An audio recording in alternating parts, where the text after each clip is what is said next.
My goal is to be consistent. It's great to have 2 back-to-back, but I'm looking for every game.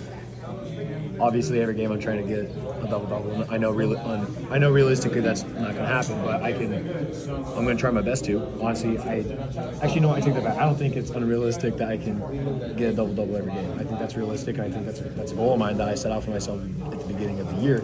And the biggest thing is just being consistent for the team. On rebounds, we have to dominate the glass. I think that's a big, strength of our team because it gets our running game going.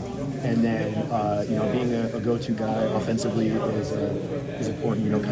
Spreading the floor out a little bit. Going to the post. Spreading out, going to the 3. That's my game.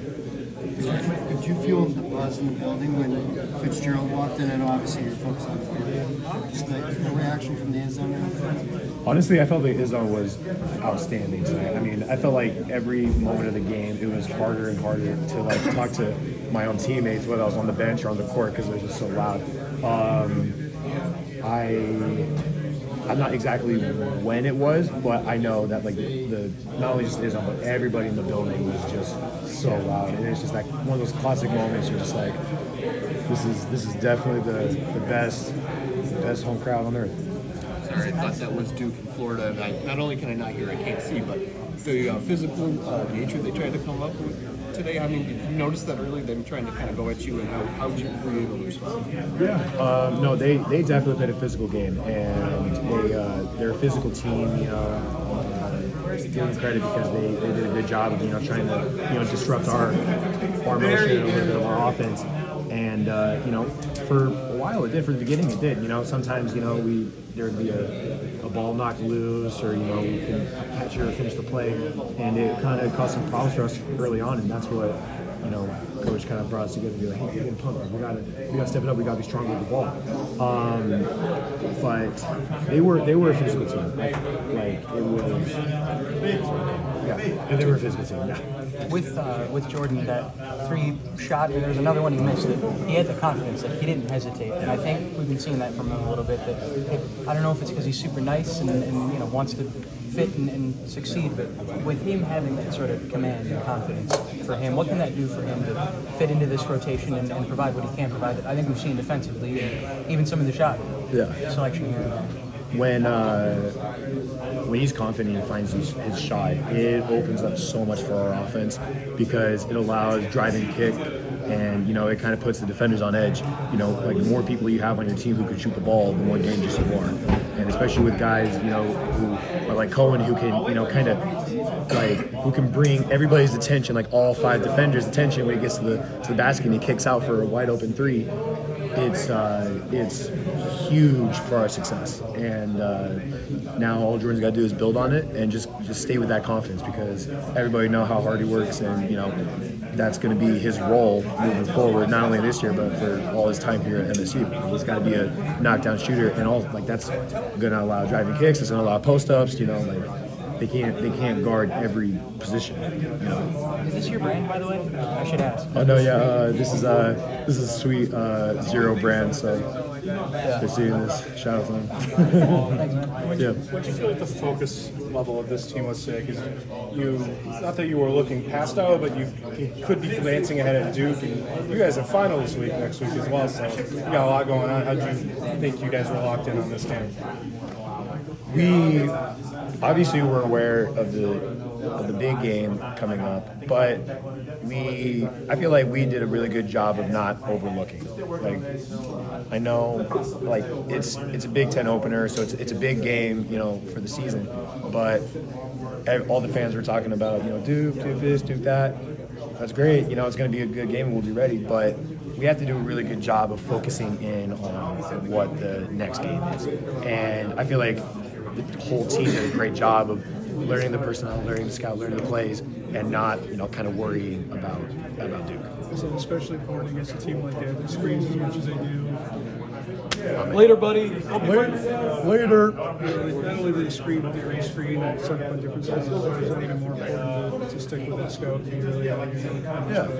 Yeah, no, they had a unique way of kind of setting screens, and that put all the bigs on on alert, and I feel like we did, other than like a couple, here and there, I feel like we all did a good job of, kind of sniffing out the rescreen or like the flip, and that's a big part of their offense. And I think majority of it we were able to take it away and get a good hedge on the ball screen.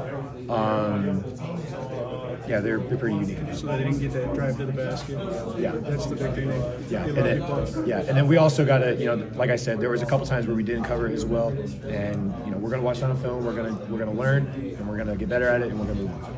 You guys haven't had a weird Big Ten game like that to start the Big Ten season for a while. I mean, something that's kind of new. I mean, is there any other team that has a good frame of reference that you guys could draw on for playing these guys? What do you mean? I mean, just it's a different type of system. Like, it's not like it's a new thing in the Big Ten. Yeah. I feel like they had not a too crazy of an offense. I mean, like the rescreening and everything, and their point guard who's really, really good. It wasn't anything too crazy. I feel like, other than some of the ball screens where they rescreen, we just had to take a mental note of that. But we prepped for them, we scouted them, and we did our job, and then we just have to play our game. You get any personal satisfaction when you double up a Big Ten team in rebounds as a big? What was that? As a big, when you double up a Big Ten team in rebounds, you get any personal satisfaction out of it? It means I'm doing something right. But you know what? That's part of my game. Every game I'm trying to, actually, not just for me, but like for everybody on this team, we have to control the glass. That's a big part of our success, part of our running game, and our offense. So we just have to make sure every game we control that. Offensively, guys are a little slow out of the gates, but that defensive intensity seems to be there the whole game. How much value is that to be able to rely on that defense when maybe it's taking a little longer for the offense to get going, to be able to know that you guys can still get stops and not let that lead? I mean, it was 5-0 to start, but not get it to 10-0, 12-0 to start. Yeah. You know what? Sometimes our offense is gonna click right away, and then sometimes it's gonna take a minute to find your shot or find something offensively. But here at this program, we don't say it, but it's kind of like what it is. Defense leads to good offense, right? And the better D we play, the more fast breaks we have, the more transition we have. We're a great transition team, especially when you guys have like Car and Trey and all these athletes. We're a great transition team, and with Fears, who sees all of it and knows how to play it. That's a big part of our success, is making sure that our defense can turn into good offense. I feel like every offensive rebound tonight mattered. You guys did something with it. Every time you got an offensive board, it seemed like that was kind of a backbreaker for them. Yeah, no, getting offensive boards, I mean, for the bigs, it doesn't matter what side of the court we're on or who has the ball. We're always trying to get that rebound. But offensive rebounds leads to great things. Sometimes, when a quick shot comes up, get the offensive board. It gives us energy and it gives us more possession, more time.